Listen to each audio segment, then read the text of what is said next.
తెలంగాణ తెచ్చిన క్రెడిట్ పై మాజీ మంత్రి హరీష్ రావు, మంత్రి పొన్నం ప్రభాకర్ డిఎన్ఏలా వ్యవహరించారు. తమ పోరాటం వల్లే తెలంగాణ వచ్చిందని హరీష్ రావు అంటే, తెలంగాణ తెచ్చింది ఇచ్చింది కాంగ్రెస్ పార్టీయేనని మంత్రి పొన్నం తేల్చి చెప్పారు. ఈ క్రమంలో ఇద్దరి మధ్య వాగ్వాదం జరిగింది. తెలంగాణకు జై తెలంగాణ అంటేనే పెట్టుకుంటామన్నాం. మాకు సీట్లు ఓట్ల కంటే కూడా రాజకీయ వ్యవస్థను ఒప్పించాలి, మెప్పించాలి, రాష్ట్రాన్ని సాధించాలని ఒక వ్యూహాత్మక భాగంలో మేము చేసినాం. ఇవాళ విజయం సాధించినాం, ఇవాళ రాష్ట్రాన్ని మేము సాధించడం అనేటువంటి విషయాన్ని ముఖ్యమంత్రి గారు గుర్తుపెట్టుకోవాలి.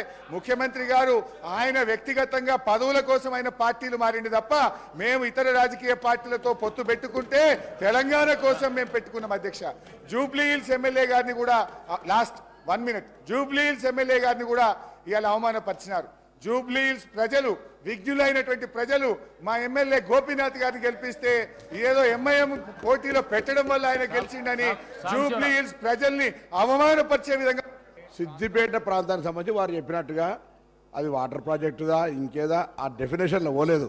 అక్కడి నుంచి బకాయిలు రావాల్సి ఉండే, వారు గౌరవ సమర్థవంతమైన శాసనసభ్యులు బిల్లు కట్టేయాల్సి ఉండే అన్నారు తప్ప దానికి మీరు అంతలో దొంగ బుధాలు జరుపుకునే అవసరం. తర్వాత మీరు చెప్తా ఉన్నారు ఇవాళ, అరే నేనేమన్నా బుధాలు జరుపుకునే అవసరం లేదు, ప్రజల గురించి మాట్లాడలేదని చెప్తా ఉన్నాం కాబట్టి చెప్తా ఉన్నా.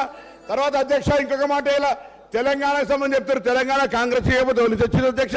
తెలంగాణ తెస్తే మీరు 10 సంవత్సరాలు మంత్రులు, దయచేసి ఆ విషయం మర్చిపోవద్దు. ఇలా తెలంగాణ తేకపోతే తెలంగాణ పార్లమెంట్ ఆర్టికల్ 3 ఇవాళ మీ పార్లమెంట్ సభ్యులు కేశవరావు గారు కానీ కాంగ్రెస్ పార్లమెంట్ సభ్యులు లేకపోతే తెలంగాణ ఎక్కడ అధ్యక్ష? ఇలా వీళ్ళు మాట్లాడతారు.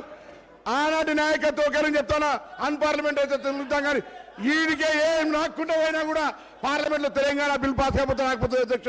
ఆనాడు స్పీకర్, లోక్సభ స్పీకర్, ఆనాడు సభ్యులు పోడియం దగ్గర లొల్లైతుంటే కూడా బిల్లు ఏ విధంగా పాఠ్యాలు చేస్తే ఇట్లా మాట్లాడితే ఇట్లా మరుగుతే ఎట్లా నడుస్తుంది అధ్యక్ష?